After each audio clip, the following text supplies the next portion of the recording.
Am I on? All right. Hi, everybody. My name is Todd. I'm in recovery from drugs and alcohol, and today I choose recovery. Hey, give me a chance to figure out what to do with my hands. All right, I'd like to start with a short prayer.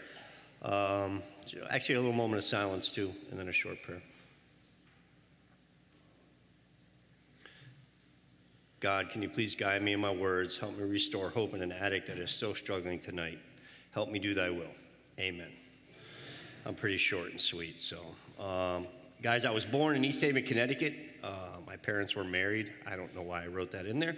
I was the second and last child. More information. My sister was protective, but also a bully. She went from protecting me in school to being verbally and physically abusive at home.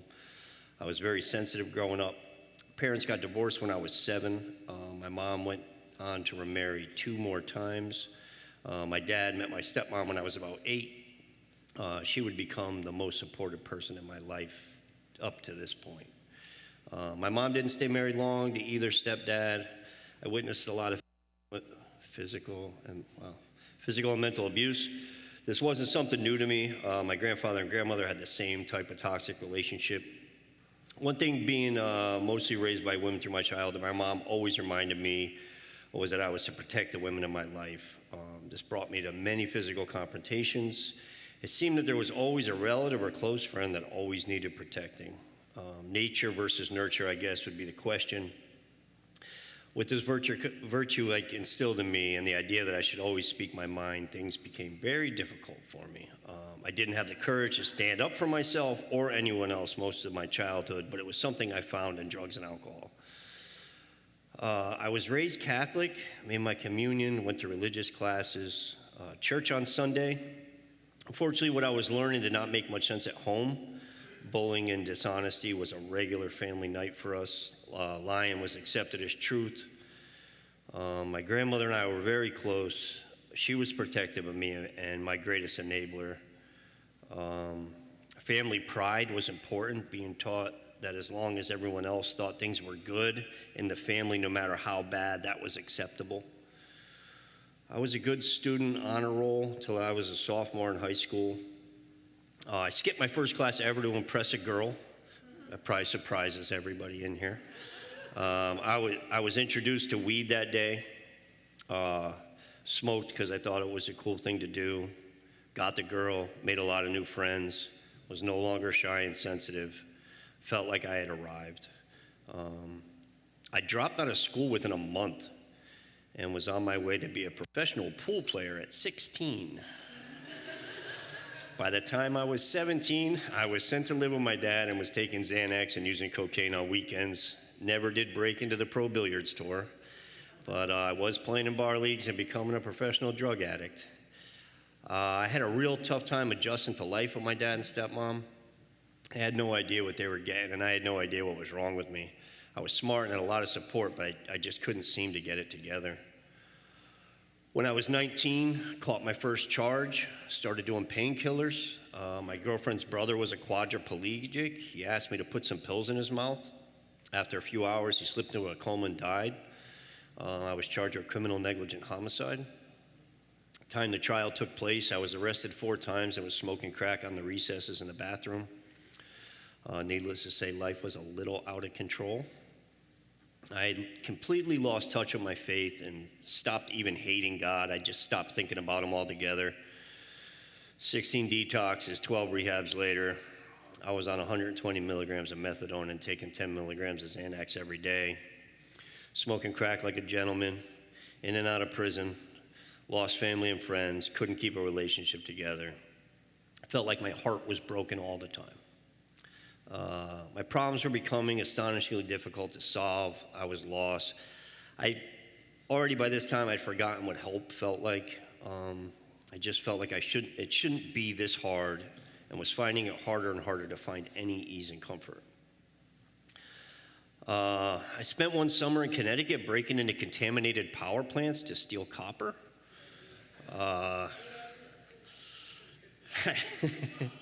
I had no value for my well-being. One day I was leaving with my medal. I saw a man that had been electrocuted. The electricity went through his body and shot out his face. He was breathing. I left him there to die. Thankfully, he was saved by paramedics that were called by a passerby. I was so consumed with getting high in my need to not feel the way that I felt. The shy little boy whose chin used to quiver when his sister called him names was now a cold, empty soul. I still didn't get sober for years. I spent many years trying to get sober and relapsing over and over, thinking that all my problems were of other people's making, blaming the world for what I had become. I tried every way to get sober, moving, managing better, switching drugs, and the way I used them. I was put on parole and probation. Fear of going to prison would sober me up for a bit. I just couldn't stay sober. Made promises to everyone I loved, meant every one of them. Did not have the power to carry them out. The effort I put into staying sober one day at a time was too much for me. Waking up early in the morning, swearing off drugs forever, trying to keep my mind busy, stayed away from people, places, and things. Crawling out of my skin, I would look to the clock and realize only an hour went by. I didn't have the power inside of me to lick this thing. I would end up high without my permission, feeling lost and confused, only to muster the strength to fail another day, over and over again. Only thing I was successful at was getting sober long enough to gain the trust and faith in my family and friends just to break their hearts again. Turned to 12-step recovery many times. I was doing the things I was told to do, everything but the actual 12 steps. Meeting every day, 90 and 90, commitments, called my sponsor, made the coffee, and my favorite, I put the chairs away. I could not get happy or sober. I was spending more time thinking about how I was going to stay sober than anything. I was giving maximum effort and could not achieve sobriety for longer than a couple days. I was dying from the inside out. I wanted to die. I was a sensitive, honest, loving person that the drugs and the lifestyle broke down. I lost all sense of direction and was left with two feelings, hate and apathy. I was in and out of prison. I was learning racism and prejudice. I was in suicidal survival mode. I lost all integrity and sense of love. In 2015, I was released from prison serving a sentence that the charges had bounty hunters breaking down my door of the trap house I was calling home. My best friend of 5 years had bonded me out, and I'd never showed up for court. The same friend came to prison to visit me twice a week, kept money on my books, and paid for the house I paroled to. She was able to stay sober while I was away and really put her life together. 2 weeks after I was released, I decided I was going to get high, and she pleaded with me not to. Tried to convince me by saying that if I used, then she was going to. That night, she overdosed and died. Things had gotten very dark for me at this time. I just had changed. Soul was really dark and empty. It would be 3 years before I got sober or even tried. Shame and guilt were all I had left. The light had gone out, and I thought it was for good. My dad and my stepmom sent me to Fort Myers, Florida on September 13, 2018 with a one-way ticket and $20. They couldn't watch me do this to myself and the people around me anymore. I didn't want to live anymore. I was sent to Justin's place in Naples. I was detoxing from methadone and Xanax. Couldn't remain at the program because of my suicidal thoughts. I was no longer wishing to just not wake up. I was ready to end it. I didn't want to get high, and I didn't want to get sober. I couldn't muster the strength to try again. I needed to get sober. I wanted to get sober. I tried with little results. I wasn't just missing the mark. With all the thought and effort I had put into sobriety, I just couldn't achieve it. When I was sober, I wasn't happy. On my 20th day of sobriety, I was more suicidal than day one. I ended up in a crisis unit. Upon leaving the crisis unit, I made a contact from AA that was going to pick me up. When I went outside, he wasn't there. I didn't even buffer for a second. I immediately turned my attention to killing myself. As I was walking down the road, I saw his car pull up. And I was angry. I didn't want to be saved. I just wanted it to end. The thought of having to either try and get sober again or just give up and get high seemed too big of a hill to climb. I was done. My will was not enough, and I knew it. I couldn't live like this, and I didn't want to. I was at the lowest point in my life. I was the angriest at God that I had ever been. It was in that moment that I look back at now where he showed up in a way that I couldn't deny. On a car ride from Naples to Fort Myers, full of snot-filled crying, with a stranger, always a favorite, I decided to give it one more shot. I have to be honest, my first few months of sobriety looked a lot like the other times I tried. I was a meeting makers make it guy. I wasn't working any steps. I had a sponsor by name. I was attending meetings and doing nothing else. I was making friends, but that's about it. On a night that I never expected, God showed himself in a way that I will forever be grateful. This is kind of a big deal for me, so just give me a second. I was hired by a man named Tim. He was a big book guy. He got permission to take me to a baseball game from rehab in Tampa. Yankees fans that we were, I was so excited. When we got in the truck, he put an AA speaker on, and I wanted to jump out of the truck. I begged him to play music, but he reminded me I was a hostage. I was forced to listen to, and the speaker changed my life. He talked about recovery being a pep rally for God. He spoke as a spiritual experience being the only solution to my problem. He won over my confidence because he struggled getting sober in meetings just like I did. He told me that my answer was in the book I never opened. I got out of the truck with hope that I had lost many years before. I started to hear things I didn't hear before, that I'm suffering from an illness with no solution from human aid. I threw myself into the 12 steps. Through inventory and amends, I've gained enlightenment about myself and God. I gained identity and purpose. Working through the steps for the first time was uncomfortable. My new friends in the fellowship didn't hide the fact that it was going to be. I was on a fact-finding and fact-facing mission. The fact-finding part was not as difficult as I thought. The fact-facing changed my life when it was very difficult. It's one thing to say I did these things, but another altogether to come to the terms that I am these things. Just like Google Maps, so in order to get to your destination, I needed to know where I'm starting from. My first lesson in humility. I needed to know exactly where I was on the totem pole. I've shared a few fifth steps with different people in my sobriety. It wasn't difficult for me to do this once I realized how ill I really was. I wanted to get better, and the big book told me that this was necessary and fatal if I left anything out. For the first time in my life, I believed the book. Step 6 and 7 is where my electric experience happened. I'd never spent an hour with God before, never with a purpose, and never to be helpful to others. He showed up in a way that only God could. The obsession was lifted and has never come back. In order for me to keep it, though, more action was required. Steps 8 and 9 were scary. I had to face my mistakes. I needed to look to people I had harmed and make amends to them all in the eye. Without this vital step, true humility was not possible. Being at the doorstep to prayer and meditation, I couldn't bring the things that blocked me from the sunlight of the Spirit. They told me now it was time to grow in understanding and effectiveness. Through continued inventory, prayer, and meditation, I could enhance my spiritual condition. I would also be able to be guided by God to do his work. On many occasions, I've been accused of playing God, and to these people I say, yes, I'm here to do God's will to the best of my ability. I've had many successes and failures, all to his glory. I end every evening in reflection of my day, finding with his help where I fell short.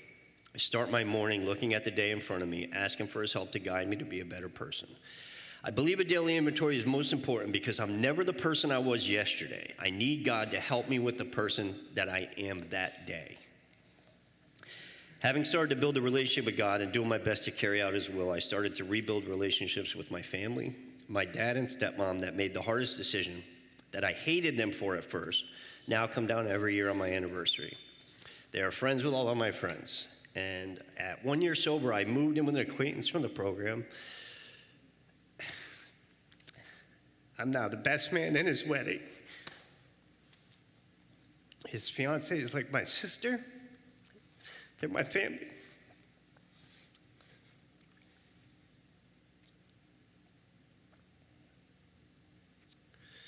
At 3 years sober, I was asked to get ordained to marry two of my close friends, Harlan and his wife, Izzy. I was a token maid of honor at my best friend Ashley's wedding. I got the honor. I know she's listening too. I got the honor of doing the maid of honor duties before the wedding, which entailed breakfast at Perkins and me blaring Love Hurts on the radio. When I was asked to take pictures with the family, I was truly honored And all of this is not possible without God. I tried my hardest on my own, and I couldn't do it.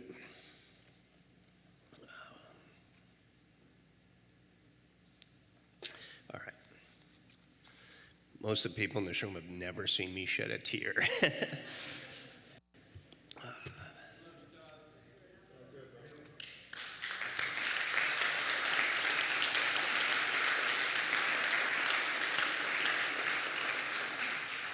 All right, so let's talk a little about how slowly my understanding of God has evolved.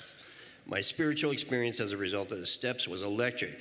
My obsession was lifted. I couldn't remember not obsessing over drugs, whether it was to get them or how not to use them. Somewhere around my 10th step, the problem was solved.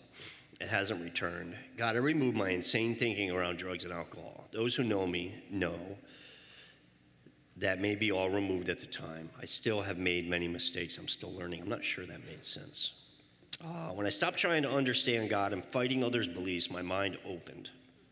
I have two close friends, very close to Jesus. They have been constants in my life. Victoria was always at church when I would come. It made me feel at home. Jesus this, Jesus that. Never shoving him at me, though.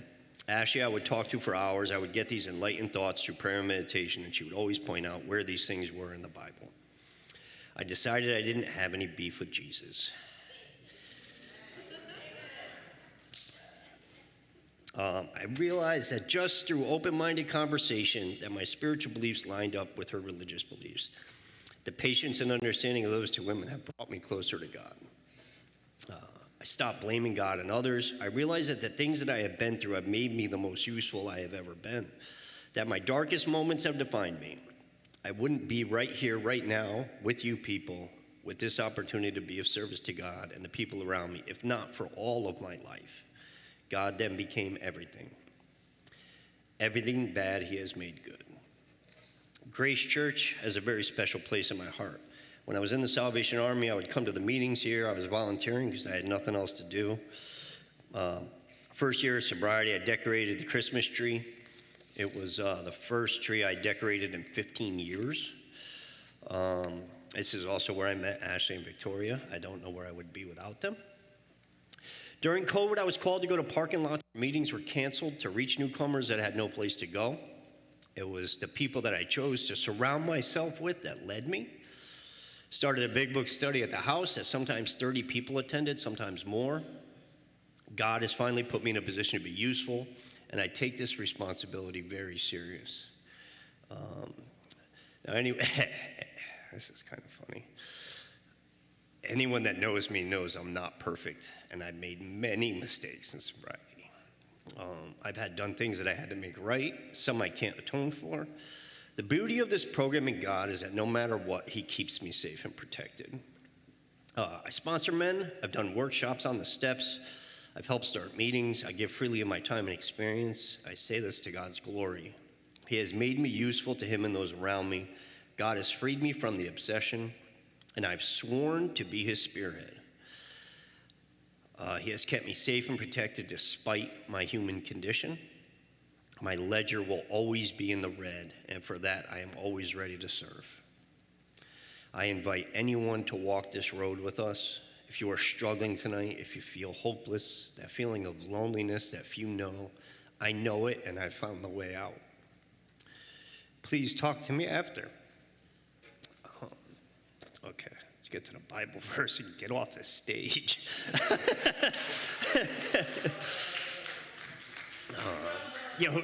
Not one person brought me a tissue. I'm just saying. Just kidding. I'll get it myself.